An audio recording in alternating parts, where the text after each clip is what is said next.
Philando Castile and his fiancée Diamond Reynolds pulled over by Minnesota police for a broken taillight. Reynolds streamed what happened next live on Facebook. Stay with me. We got pulled over for a busted taillight in the back. And the police, he's covered. They killed my boyfriend.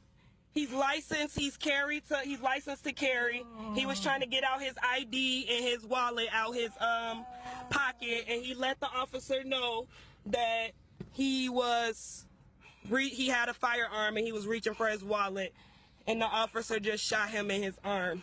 As the 32-year-old Castile lay dying from multiple gunshot wounds, the officer who shot him keeps his weapon pointed through the car window. Reynolds' 4-year-old daughter watched it all from the back seat. We're waiting for a back. I will, sir. No worries. I will. He just shot his arm off. We got pulled over on Larpener. I told him not to reach for it. I told him to get his hand out. You told him to get his ID, sir, and his driver's license. Oh my God, please don't tell me he's dead. Please don't tell me my boyfriend just went like that. Reynolds is cuffed and put in the back seat of a patrol car. Composed throughout, at one point, she breaks down, comforted by her daughter. It's okay, I'm right here with you.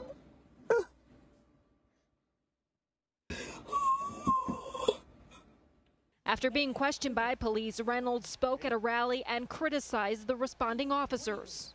They instantly rushed their colleague off to the side where they comforted him, where he began to mourn and cry, "Oh my God, I can't believe this."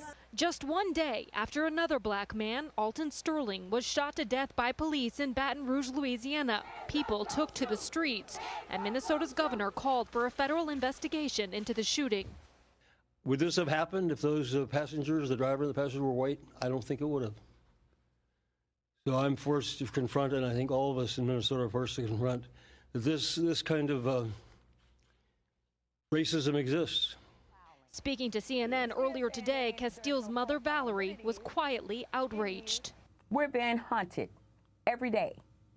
It's a silent war against African American people as a whole.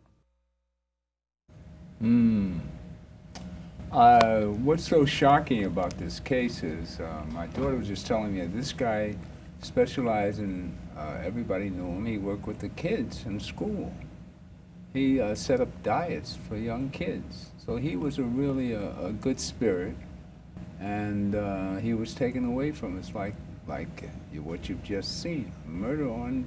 But she seemed so calm in that situation. And I mean, what would you do? How would you react if you saw your significant other sit there and get blown away by a cop? Welcome to the show. Thank you. Mrs. Guadalupe. It's a pleasure to be here. It's disturbing to see, first and foremost, but I don't think we can actually pinpoint how a person should act, because we really don't know how we would act in such an instance. As being a woman and a mother, I think she may have framed her mind to be calm just in case the cop would have decided to shoot her and her child. But your daughter's in the back seat. It doesn't make a difference. It doesn't make a difference. 4-year-old daughter in the back seat. They have no regards to man, woman, nor child.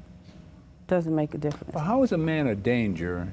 He's driving his family, and suddenly he's stopped by a broken taillight. It's not about being a danger. That's not what it's about. You're a target. Today, I feel like I'm gonna shoot me one. That's it. You're a target. You really think it was that? Yes, it's a target. They're not going to get reprimanded for it. They're not going to be, what is it, desk duty now? Suspended with pay. Well, it wasn't a black-white thing. The guy was Chinese, as a matter of fact, the cop. The first guy was, the other guy was the Chinese, right? He just got a slap on the wrist. It doesn't make a difference. Okay. It doesn't make a difference. Now, what is your role in life? You have a new organization, Yes. something you do with mothers. Yes. Now, how would you approach a woman like this? There's a traumatic experience right there. It is. I mean, you embrace them, but you always let it. If I were to meet that that the woman and the mother and the girlfriend, if I was to meet her, I would just give my condolences, you know, have prayer with her, just console her. That's basically what my organization is being birthed is about. It's about being the resources, a resource center for those who are going through. Okay. It's really not stemmed so much on being targeted. My organization began from, first and foremost, my brother. Thank God. My brother is almost done 40 years in prison, and he's being released in a week and a half. So Your to brother's me, been in yes, prison for 40 years. Almost 40 years. Almost 40 years. He's been in the prison system. And what was the charge? He had several charges, murder. He had a couple of charges, so to speak. But they hit him really hard. Each time he went to the board, he was denied, regardless to his accomplishments. And this just goes to show you, it's not only happening on the outside, it's happening on the inside. When the courts convict you, they give you a certain amount of time. When that time is ran consecutively, it's to show how this person has, what accomplishments he's made, what achievements he has, and how he has turned over a new leaf. When you go to the parole board, that's what's supposed to be looked upon, not the fact that you're considered an heinous to society, you know, you're a threat to society, or the family members feel that they're still going through, so no, we don't want him home. And that's what happened to my brother. Okay. Was So- it, Victor, you mentioned something about the nature of the crime? Yeah, and just It's always to, built around the nature of the crime. expand on what Genevieve spoke about, like she mentioned, the parole board is not supposed to be a sentence in court because you're sentenced through the courts. And once you reach your minimum sentence, you're supposed to be considered for parole based upon your performance, programmatic involvement, and your transformation. All of these things are supposed to be considered to go eligibility for your release. And the parole board does not do that time and time again. And the system, the way it is designed, is that people are being held in prisons long past their minimum periods of sentences that were sentenced by the court. And in instances where people have shown to transform their lives from the person they were when they came in to the person they are at the time that they go to the parole board, and the accomplishment they have made is supposed to be considered by the parole board. They don't pay none of that no mind. And they say the same thing consistently, the nature of your crime. And just briefly, something that just recently happened, person, his name is John McKinney, was denied parole 10 times. And after his last parole denial, because of the many things that he had done while he was in confinement and transformed his life to show that he was no longer a risk to society. I believe he was like about 70 years old. Wow. He eventually wound up taking his life. And that falls on the parole board because of the fact that he's been given denial after denial after denial after denial after denial based upon the nature of his crime. You and I both know. And the crime was he shot a cop. He shot a cop. You and I both know that the nature of your crime will never change from the time you commit it to the time you go in your grave. It'll never change. Right. And these are the things that the parole board consistently does. And to add injury to insult, he was given a parole hearing. They denied him based upon the nature of his crime. He petitioned the court through what's considered Article 78 proceeding. The courts agreed that he should be given another parole decision. And if the parole board decides that he is not compatible for release, they must use a different reason other than the nature of his crime. They turned around and did it again, gave him a new hearing, and turned around, denied him a parole based upon the first decision that they gave him denial on, the nature of his crime. He did another Article 78, went back to the courts again. The courts directed the parole board again to give this man another hearing, again not to use the same reason that you used before. And in addition to that was that the commissioners that sat in on his parole previous hearing was not allowed to be on this next hearing. Well, they gave him another hearing. One of the commissioners was one of the very same commissioners that sat in on his previous denial. And as a result of that, the parole board, was given a contempt order by the judge. Right. And was told that for every day that he's not given another hearing, it was going to cost him $500. Well, they turned around and appealed the contempt hearing. Unfortunately, while this was in appeal status, Mr. McKenzie took his life. And this is one of the things that definitely needs to be addressed, and myself along with a few other colleagues are now heavily engaged in a parole reform campaign, and we will definitely be addressing this, and we'll definitely be looking to reform the parole procedures and the parole laws. Graham, just one point about this before you go to that. Now, the officer, we saw what he did. Now, what is the proper procedure in a situation like that? And then we'll go to what Victor was talking about. But what's the proper procedure when you're stopping somebody for a tail light? What could possibly come into his mind?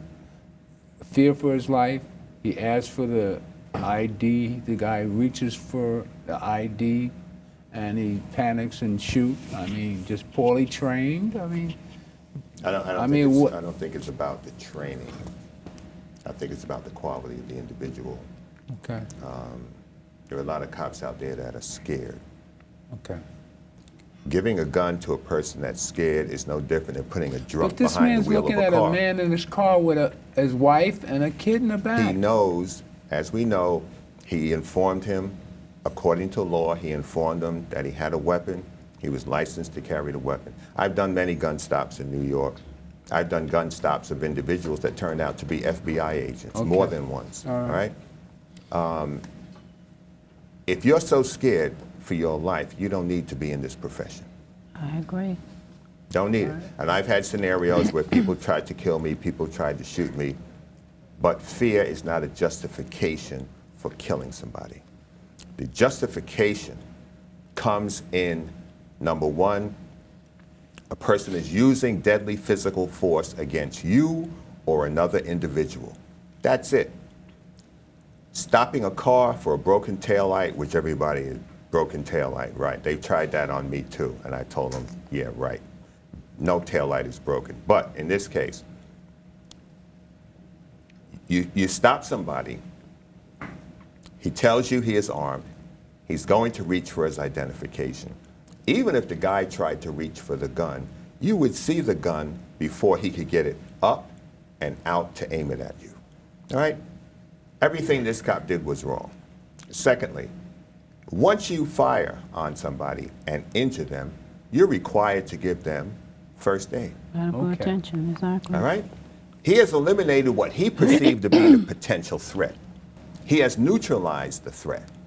You don't stand there with your gun out, talking to the guy, as he did in another video. And he said something about, I told you not to go reach for... You know, Right. that's to cover himself because he knows he's being filmed. Okay. All right? Right. So he's making those statements. Okay. All right?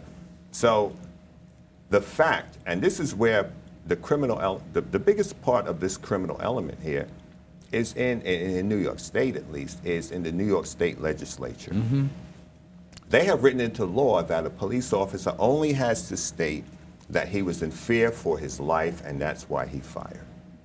Yeah. Without it actually being any action, but just a mere statement. It is an affirmative defense, so we're not going to prosecute you even though you never should have killed the person. So this is what this cop has claimed. He had fear for his life. He's saying that's, you know, this guy had a prior incident, if I recall, prior to this when he had another incident. Okay. The fact that he's Asian doesn't mean anything. We have a lot of people in policing racially, nationally, and everything else that don't belong there, all right? A lot of foreigners are coming in. NYPD is talking about their diversity. Poppycock. There are people that come here with preconceived notions of what black people are and what they're about from what they see on television. We have white people that have never interacted with black people until they've come into the police department. Okay. All right, because they come from Long Island, they come from upstate. You should live here if you work here. And that was the law years ago. Yeah. But we need to understand what lobbyists do to bring about change in policy and procedure. The Black and Latino community, the Asian community, they do not have lobbyists in Albany to push bills through. So when NYPD wanted to when the cops wanted to leave the New York City as a residence, they had a lobbyist in Albany from the Metropolitan Police Conference that pushed for that legislation to allow police officers to live outside of the 5 boroughs. Okay. All right? And that's how that came about. You cannot go to Nassau County to be a police officer unless you live in Queens. Okay. Nassau County. Right. You have to live right next door in Queens. On that borderline. Not in Brooklyn. You got to be in Queens. If you live in Queens, they give you a break. But they're looking for the people that live in their county. Okay. So we're hiring people from foreign countries. That's a problem. Sean Bell case. The cop that started that mess was a Haitian guy. Right. That's right. Wasn't the white guy. It was the Haitian guy. A month and a half ago, an officer was indicted by the DA for stomping on a prisoner. You may have seen that on the news. A Latino guy is cuffing the guy. They were scuffling over a marijuana or something like that. And he comes over and stomps on the guy's head. That was a Haitian officer. And there were Haitian officers at the court supporting him. I don't know what's going on in their mind, because if they had to go back to Haiti and sit with Papa Doc Duvalier or Baby Doc and the Tom Tom McCoot, they'd be looking for somebody to help them. So abused people become abusers. That's true. Okay. They become abusers. Doesn't make any difference what color you are. The pattern is ingrained in you, and that's what you become. So unless you have done some real soul searching, you and realize and admit that you have a problem, there will be a problem. Yeah. But the consistent denial, all right? So black cops who are wrong being supported by black cops are also wrong. White cops doing wrong supported by white, they're wrong. Wrong. And we have to look at law, and we have to talk to legislators in terms of changing the law. Too many people are dying because a person is alleging that they were afraid. There are people walking the streets of New York City every day that are afraid. They're afraid of a multiplicity of things, not just the police. So would they be justified in getting a gun and walking around and shooting everything that scared them? I don't think that would bode well for the city itself. And it cannot bode well for those who are held to a higher standard to be performing well below the standard. What do you think is going to happen to this cop? That guy? You heard what the governor said, right? Yeah, I know. He said that if the guy was white, it wouldn't have happened. Well, there's a political side to that, too. Because when the executive of the state makes a statement, just as the president has made statements, it becomes politicized. And they're saying that, well, you know, the governor is throwing down the gauntlet on this, so we're going to have to convict this guy, whether he's right or wrong. So a governor or an executive of the state has to be careful with regard to what they say, because in the court of law now, it could be brought out that in an appeal, the governor made this, he gave this edict regarding the scenario, and that's why my client was found guilty. I want another trial. You see, so there's so many things, so many dynamics going on, because courts of law are not about truth. I know. They're not about truth. It's a matter of who can present the best argument to sway the jury to vote in one given way or the other. It's not about the truth. How do we solve the problem with these parole boards? Well, first and foremost, you have to look at the makeup. You have to look at the root cause of it all. You know, for everything in every situation, there's a root cause. And one of the root causes of the parole board mindset being the way it is, that every person that's on that parole board has a law enforcement background. There's not one person or commissioner is that that's right? been. That's right. Everybody's on the parole board has some type of law enforcement background, or they worked in some area within the law enforcement. But mind you, now No, they're not police officers. No, I mean, but they have something to do with law. And some jurisdiction, administration, or some form or another, they have been. Is that the only involved way with you law can get on enforcement. a parole These are board? appointed by the governor. people, they are appointed by the government. Ah, okay. So it's the good old boy and the good old girl network for the most part. You don't have, well, to answer your question, you need to change the parole board. You need to change the makeup of the parole board, which will in turn change the minds of the parole board. You need to put some community people on that parole board. You need to put some people that have some ties to the communities where these people are going before these parole boards will be returning back to. Most of them people on the parole, not one of them come from New York City. They not from the 5 boroughs. They from upstate, outlying counties, other regions, hither and thither. So they have no sensitivity, no concern about the inner city and the communities that these people may eventually return back to. So in order for the parole board to change, you have to change the people that are on the parole board. And going back to what Graham said, it's political. It's political. The parole board is political because each person is connected to somebody somewhere within the hierarchy, within law enforcement or some other agencies. And not one person is on there coming from any of our communities. They know nothing about the people sitting before them except for the piece of paper they have in front of them. More times than likely, when you go to the parole board, your decision is already made, so it's just perfunctory. You're just going through the motions. What's happening with your brother? How many times did he have parole? My God. Approximately 11 times. 11 times? 10 to 11. And every time was the nature of the crime again? Yes. Wow. Each and every time. Now, I know her brother. We grew up together. You grew up with him? Yeah, oh, I grew my up with goodness. him. We grew up together. Oh, wow. So what you're trying to do now is to service people what you've gone through. Yes, Is that what you're with trying my to do? brother as well as my son. My son was sentenced to 35 years flat, 5 years post-supervision. We appealed it. We got 10 years knocked off. So out of the 25, he's done 11 and a half so far. First-time offender. First-time offender? And even was the one of the nature of the crime? detectives, he was convicted of attempt and gun charge. Say again? Attempted what? Attempt murder and a gun charge. There were it was a co-defendant. The judge really was upset because the jury did not find my son guilty on all 4 charges. So with that being said, he flatlined him. 35 plus 5 year post supervision. So we got the 10 years knocked off. So out of 25 year sentence, he's done 11 and a half. But they know that they have to let my son go. They're just playing hardball because we found so many issues, that shouldn't have gone that way. And my son is very diligent, in the library and what he needs to do to get himself home. So, we're in the process of working on that now.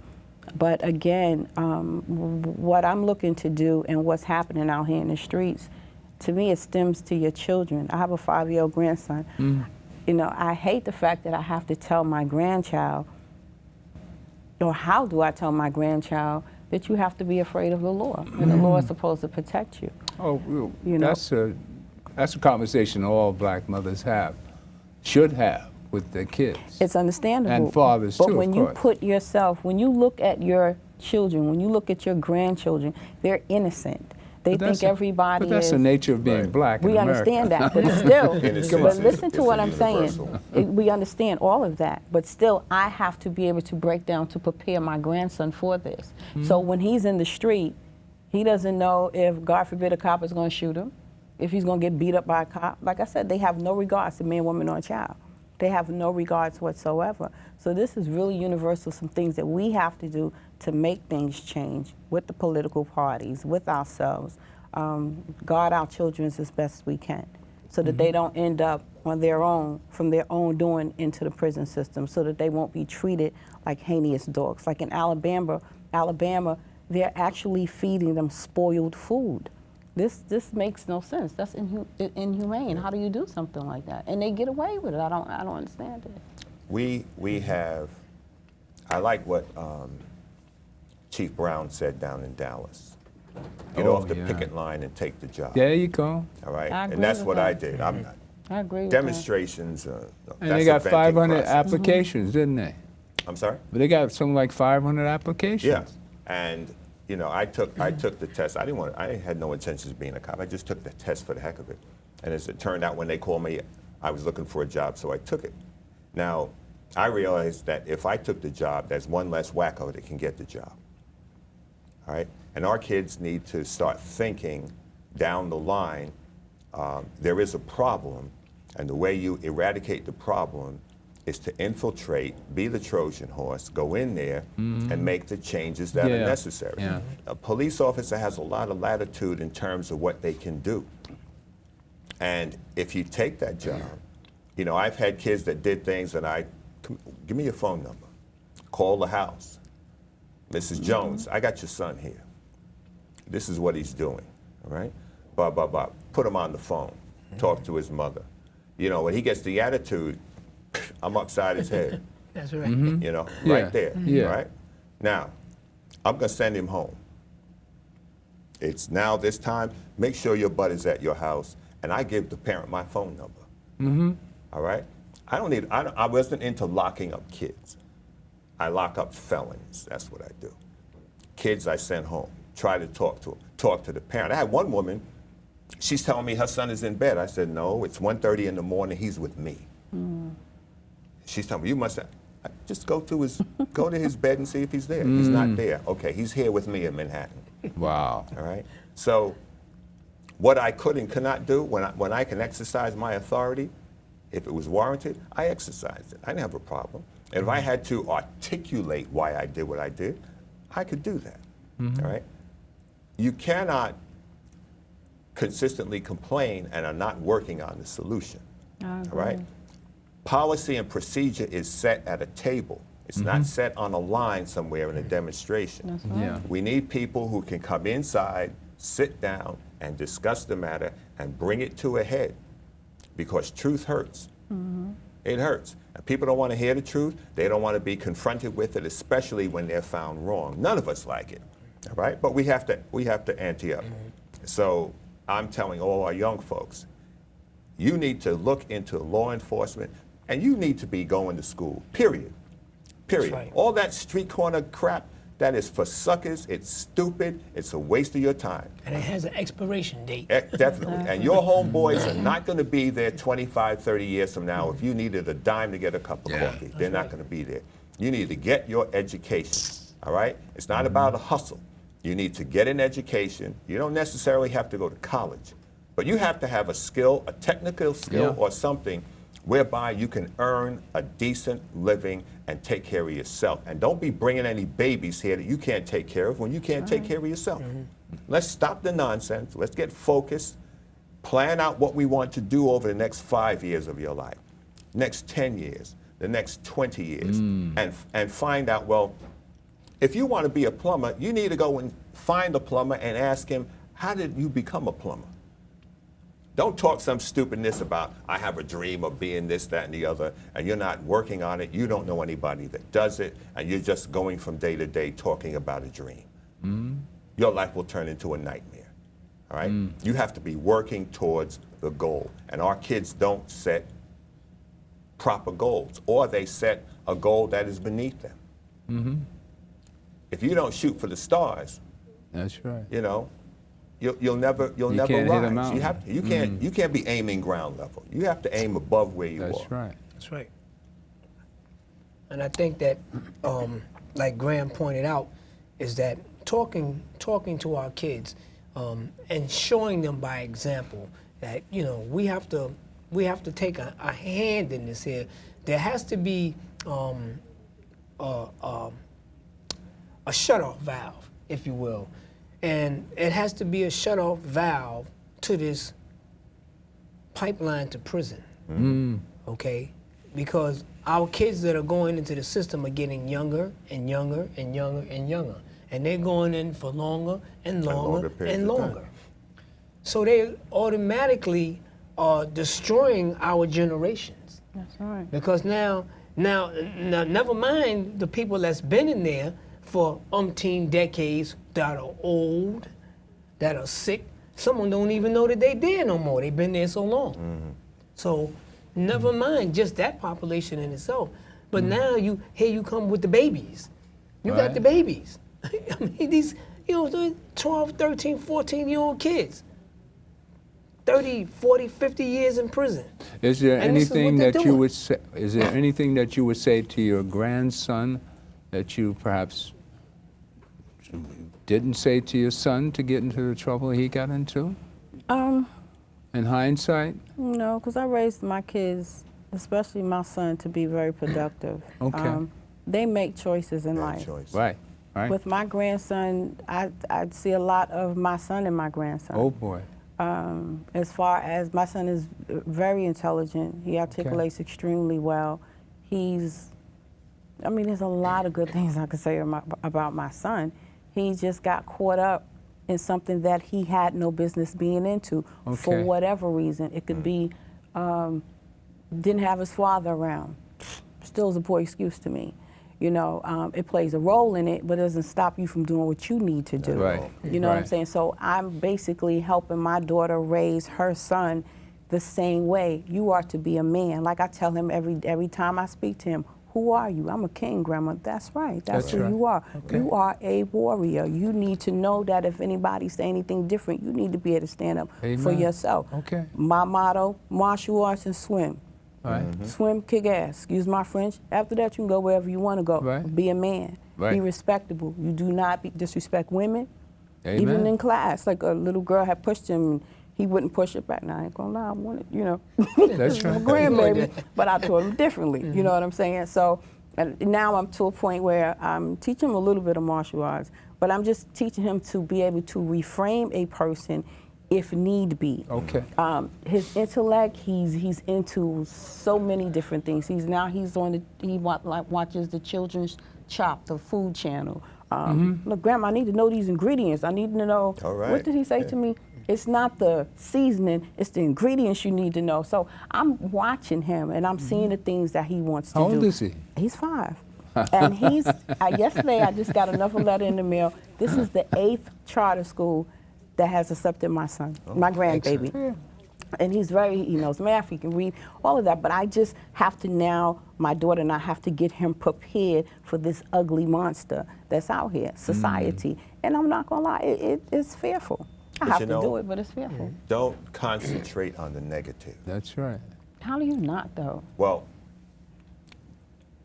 if you concentrate on the negative, he'll go negative. Because you'll put that vibration Put the out fear there. You in need to him. put, Okay. right. Children are more than, we are 70% water. Children are they're closer to 85 and 90% water. And what you speak resonates in water and it resonates in the human body.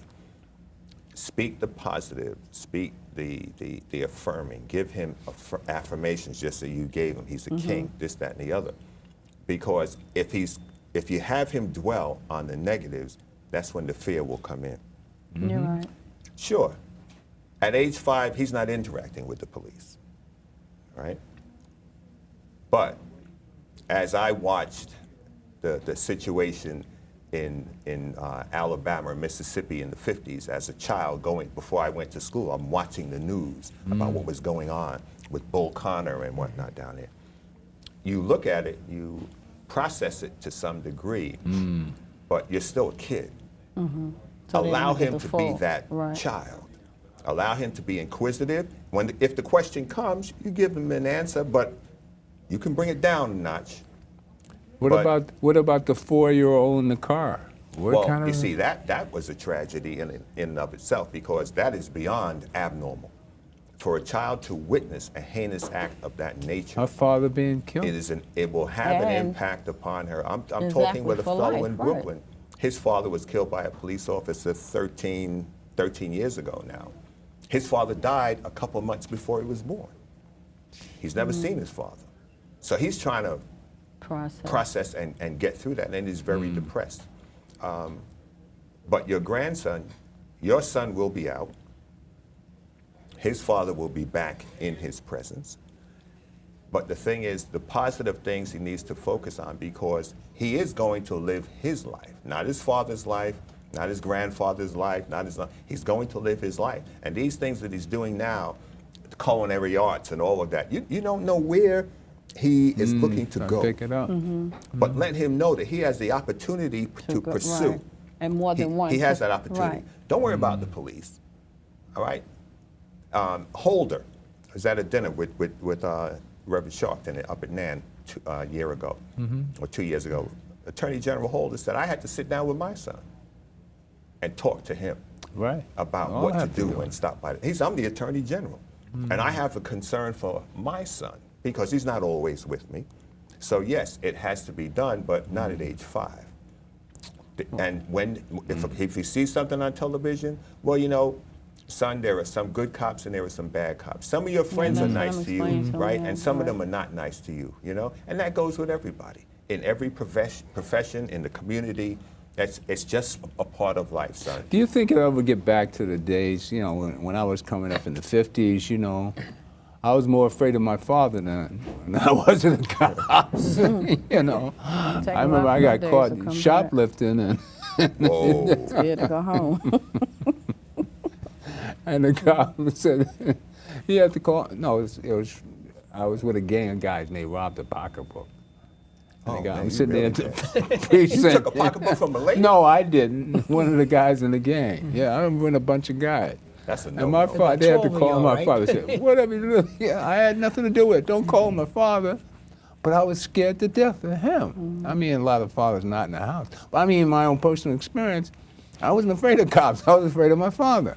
But that was in the old days. I don't think it would ever be a day. I mean, they're talking about it now with this new police commissioner, which you knew from the transit. Friend of mine. And they're talking about community policing again, where the cop is on the beat, walking up and down the block, getting to know each and every. I don't trust that.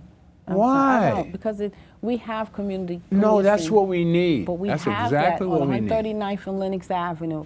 And it's not good. 139th and Lennox Avenue? Yes. Well, that's a tough block. It's not good. I believe in it because doesn't make a difference. I believe in it because we have, I've lived that era where we have police officers walking the beat, they were friendly, you knew their name, they turned the water hydrant on for you. You know, we had that. People don't respect cops don't respect us. And in certain areas. Did you respect the cop back then? Of course we did. You respected your teachers, you respected the cops, you respected your neighborhood because you knew Ms. Johnson would whip your tail, and then you go home and get your behind whipped. But these officers, again, are coming from these areas that are not from the heart of the city. They are brainwashed when they go through training. They are taught to shoot first, ask questions later, which you're not able to because 9 times out of 10 you already killed the person. And when they walk the beat with the armor of, I have the right to shoot and kill you. I don't have to ask you anything. This is what we're going through. So if they're going to be trained appropriately, I don't have a problem with it. But if you're coming from Long Island and you're coming from here and the boondocks and so on and so forth, and you know nothing about our nature other than the fact that we're black and you can do whatever you want to do to us and then claim fear for yourself, no, I don't agree with it. Well, that's why we want them to walk the beat up and down the block. I don't agree with it. They have to be trained appropriately. I'm sorry. Okay. I don't agree with that. Now, isn't that, or will it not be a part of the training? Is that even from all areas that they might be coming from outlying But it hasn't boroughs, been, and they we're talking about the future. Moving forward now. Yeah. We ain't talking about what they've been doing. We talking about what they're going to be doing. So, like you pointed out, I remember being on the block and the guy, hey Victor, what are you doing over there? The police officer, get your butt back up on the block. You ain't got no business. Put that rock down. Don't you throw that, and call me by my name. And knew who my parents were. That's how, even when I was. And would tell them when they see them, hey, you know, I seen him over there down, he was throwing bricks. So what I'm saying, and what Graham mentioned, you know, and I don't know too much about this new incoming commissioner, but that's what has to happen. We have to get back to the basics. We have to get back to the community. We have to get back to the people who patrol the communities, know who the people in the community are. And the people in the community have to let them know who they are. You have to tell them who you are, so they don't know who you are. Be willing. You know, we had communications. That's we important. had 12 years of Ray Kelly and Bloomberg. Right. All right. And we had that because our people failed to vote, and I'm not going to stop saying it. All right? That's our fault. I tell kids, the cops are stopping you. You know why? Because your mother don't care about you and your father don't care about you because they haven't voted. Had they voted, you would have gotten rid of Bloomberg, and when you get rid of Bloomberg, you would have gotten rid of Ray Kelly. So you had a 12-year span of this stop and frisk where the Attorney General said it was improper, and the commissioner looked at the Attorney General. What did Giuliani do? Same thing. Well, Giuliani, let me finish with Ray Kelly and Bloomberg. Let him finish with him, then he'll get to this other guy. But here was Ray Kelly snubbing his nose at the Attorney General of the state of New York. See, that kind of attitude was never put in check, right? So, because our people didn't vote, that's what the children got. Parents who fail to protect their children are due no respect, and the children don't respect their parents today. They don't. And now they're not doing it out of the fact that, well, you didn't vote and take care of me. No, they're just rebellious, all right? You just don't make a baby and think you're a mother or think you're a father. That's not what a father is. Making a baby is a biological act of life. There's nothing special about that. Whether or not you can care for that child, raise that child, nurture that child, that is what makes you a parent. So parents have failed to do what they should have done. First of all, maintain a protective environment for their children by voting, right? They didn't vote. So you have a 12-year span where cops have come into the police department and gotten this culture over a 12-year span, all right? It's going to take another 12 years to get that mentality out of these people as new people come in and those people retire. It's a 20-year career. It's going to take time to process that thinking out of NYPD. See, so it's we are constantly looking at today. It's not about today. I look at my grandchildren. I was down in Oklahoma and Texas a couple of weeks ago with my grandchildren. What I'm doing now is for them, all right? Not just for me, it's for them. It's for the next 50 years. So we have to think long term. No, it ain't gonna change overnight. When Jimmy comes in, he's gonna make changes, all right? And it's gonna take time as new people come in. You don't just take the job as a police officer, you take the promotional exams. Because there's no point in saying we have X number of black cops. We don't need X number of black cops. We need supervisors. We need sergeants, we need lieutenants, we need captains, deputy inspectors, deputy chiefs, all the way up the line. You see, because at the ground level, you're not dictating policy. That's right. You need to be making which requires you to study, to apply yourself to your craft and study. Not just coming in to say, oh, I got the job. And a lot of our kids are lazy. They've come into the police department, they're lazy, they ain't got the heart for the job, they don't care about people. And those are the black ones, a lot of them. Not all of them, but a lot. Edward Raymond was here. Yeah. He's getting promoted at the end of the month. Oh, fabulous. He's getting promoted. You know what, with the Olympics and all, and our brilliant black females winning all this gold. We'll take a break, and I'm going to take you back to the Olympics of 1936. And run that piece.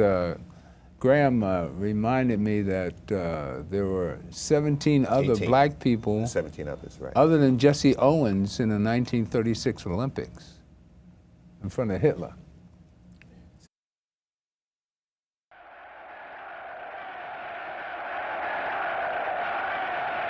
The final of the 400 meters. And here it is. Brown's in the outside lane there. Next to him, Williams, the American Negro.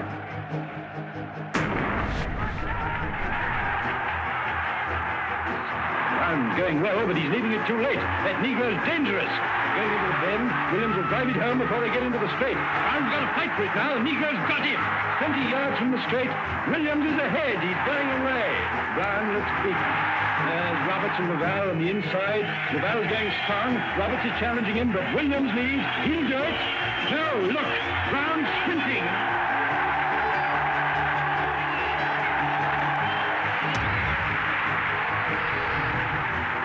Yes, Williams of America. And And here's Louval, very happy to have taken third place.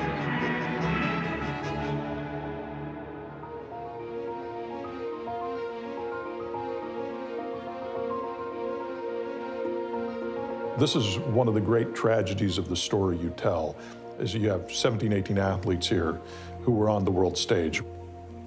One of them is remembered.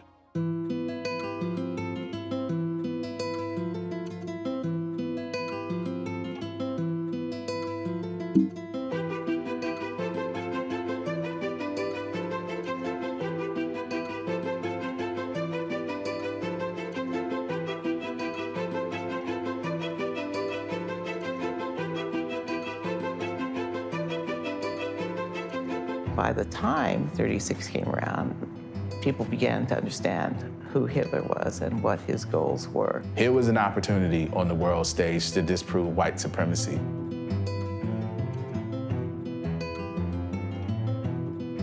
I love my gold medal, but it's not, in history, it's not as important as their gold medals. Like, for me, there's just something so special about what they did and who they did it in front of. These are athletes who did something really important at a seminal point in human history. Not African American history, not American history, in human history. They did something incredibly important. Simply being on the medal stand in 1936 sent a message. From that struggle for legitimacy became the foundation of the struggle for access, which became integrated into nonviolent direct action and primed the pump for Dr. King. They have stories that have not only drama and drive and power and force, but they're stories that can focus us again on something truly important about the human spirit and about the human race and what it takes to be truly human and not inhuman.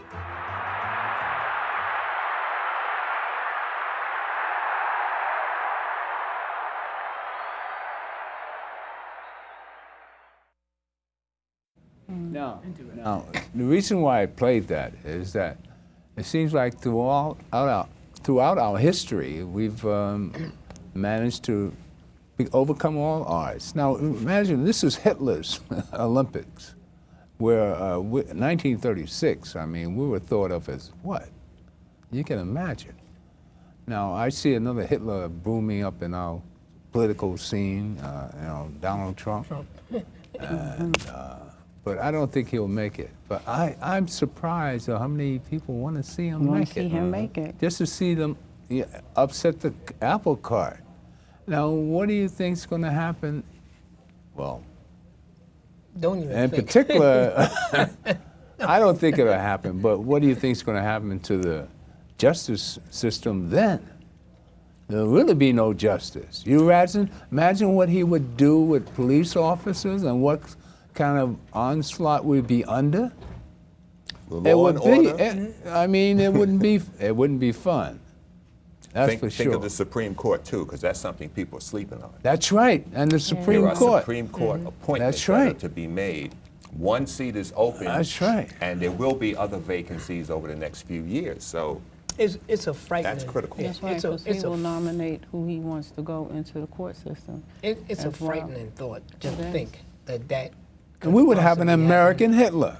Yeah. Well, he's talking about the media, about shutting down media that was speaking against him. He made that statement, we just take their press passes, we won't allow them in, all kinds of stuff he's talking about. And people not listening. They're not listening. And I think the Republican Party, the leadership is well aware of the problem they have. And again, what has evolved over the last 12 years. This is the third election of insanity with the Republicans. But did you see how he's giving speeches, reversing the role, telling us that we as African Americans have been taken advantage of by the Democrats? I mean, this man is. I just think he was there, and I just think that he's there for distraction.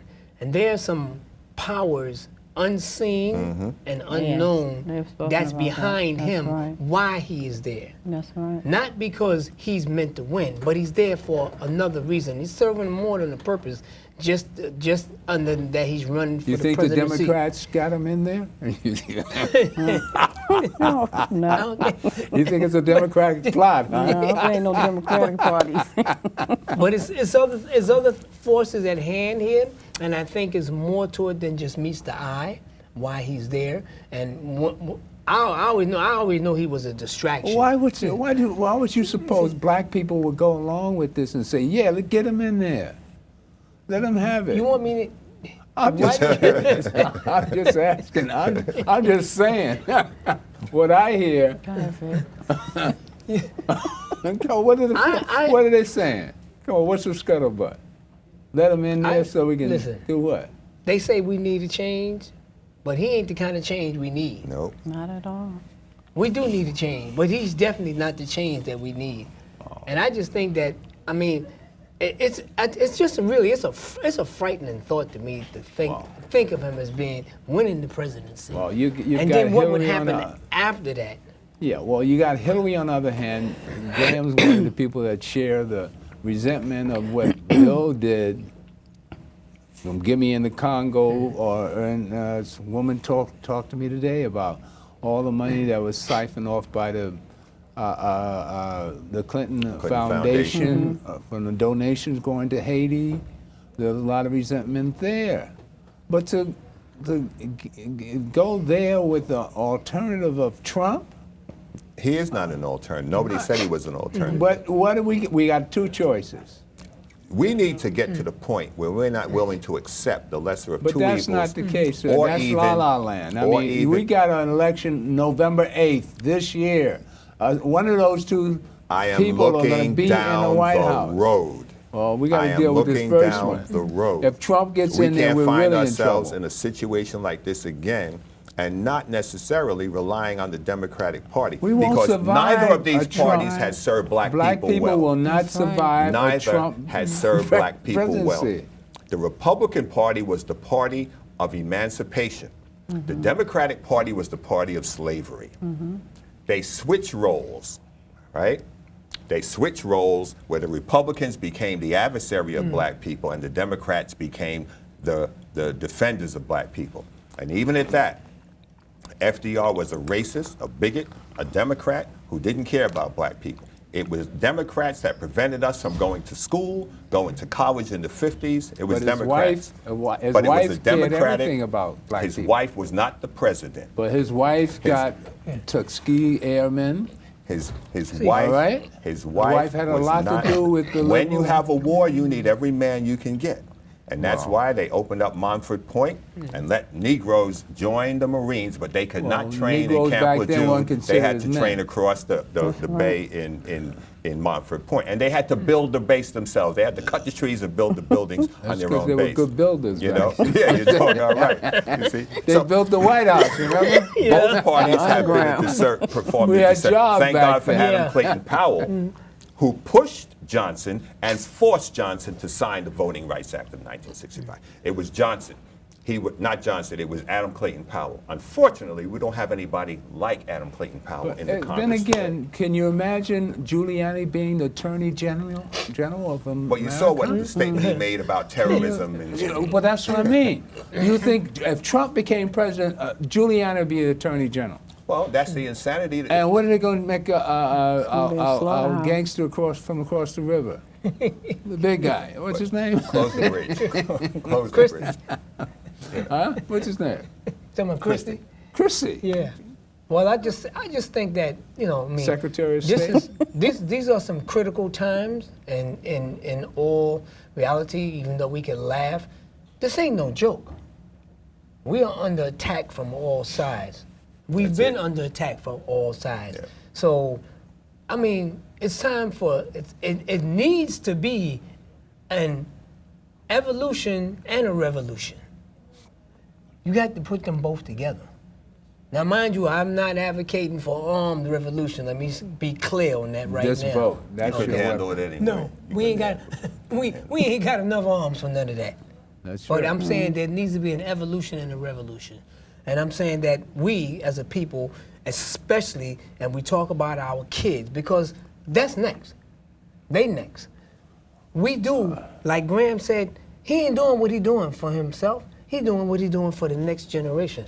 Yeah. So now we got to start thinking and looking down the road at the bigger picture. Because when that picture is presented, none of us probably gonna even be there. But we have to make sure that when that picture is finally manifested, that picture is gonna be a much better How do you see picture it than from, is being presented from now. the female standpoint?